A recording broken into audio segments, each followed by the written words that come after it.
असते. आता मी म्हणजे तुझ्याशीच बोलताना गप्पा मारताना तू म्हटलं आता हत्ती नाही तर हत्तीच्या पुढे तू वाघाशीही बोलतोस म्हणून. तर ते वाघाशी बोलण्याचा प्रसंग कुठे आला? केरळमध्ये ॲक्च्युली एका वाघाने एका वाघिणीची शेपटी तोडली होती. बरं. आणि ती शेपटी तोडल्यावर माझे जे गुरु होते डॉक्टर जेकब अलेक्झांडर तेच तिथे प्रमुख होते.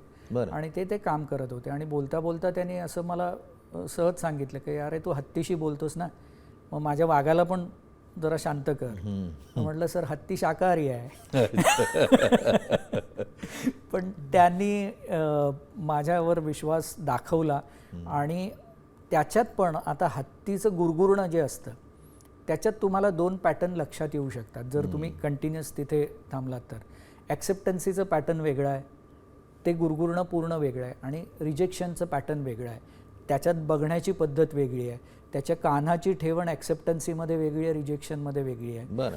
त्यात तो तुम्ही किती लांब असताना तो नखं काढतो का नखं काढतच नाही. कारण विश्वासघात हा प्रकार म्हणजे जवळ बोलवायचा आणि पंजा मारायचा असा प्रकार त्यांच्यात नाही आहे.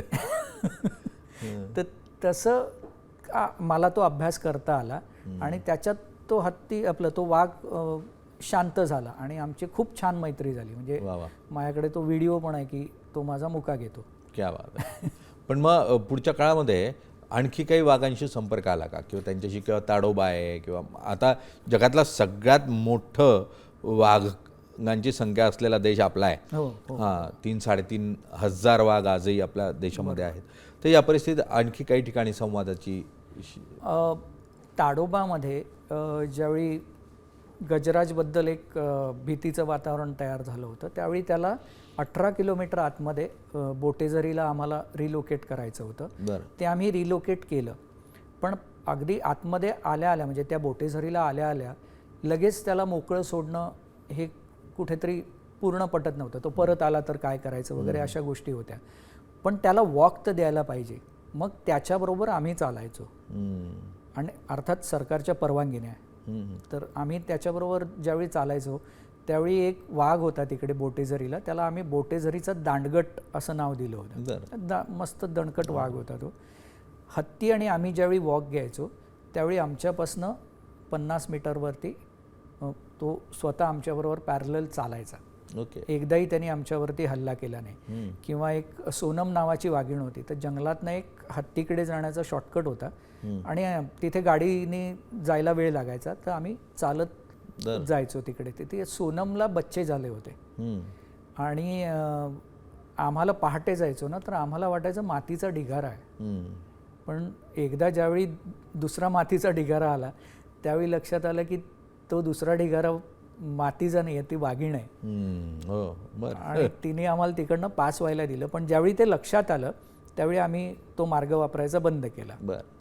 आणि मग लगेच ती सूचना म्हणजे जी घडलेली घटना होती ती अधिकाऱ्यांना सांगितली आणि त्यांना सांगितलं की हा मार्ग आम्ही बंद करतोय. आम्हाला माहितीच नव्हतं ती वाघीण आहे, कारण पिल्लं होती तिच्याबरोबर. पण तिने पण हल्ला केला नाही. किंवा एक सिव्हिण होती, तिला पिल्लू झालं होतं आणि ते पिल्लू ती दाखवत नव्हती. मग मला डायरेक्टरनी, माझे गुरु ते हँडल करत होते ती केस, आणि मला डायरेक्टरनी मग ते श्रीलंकेला होते आणि मग मला बोलवलं आणि सांगितलं की असं असं आहे, ते पिल्लू बघायला पाहिजे कारण त्याचं परीक्षण होणं गरजेचं आहे. मग मी एकटा तिथे थांबलो आणि बाकी सगळे लोक CCTV रूममध्ये होते आणि त्यांना मी म्हटलं की हे रेकॉर्डिंग कंटिन्युअस चालू ठेवा. आणि मी तिला तिचं पिल्लू आणून दाखवायला सांगितलं आणि ते दाखवल्यावर पण ती, म्हणजे माझ्याकडे तो फोटो आहे की ती तोंडात पिल्लू घेऊन असं मला ते दाखवत होती की हे बघ बाळ. आणि ज्यावेळी मागणं तिला हालचाल इतर लोकांची लक्षात आली त्यावेळी ती आत निघून गेली. नाही, आत्ता वाघ सिंहच असं नाही, अस्वलं आहेत किंवा गवे आहेत, म्हणजे आपले बायसन नाही, इंडियन गौर. तर असे वेगवेगळ्या प्राण्यांबरोबर आता उपयोग होतोय त्या अभ्यासाचा, संवादाचा.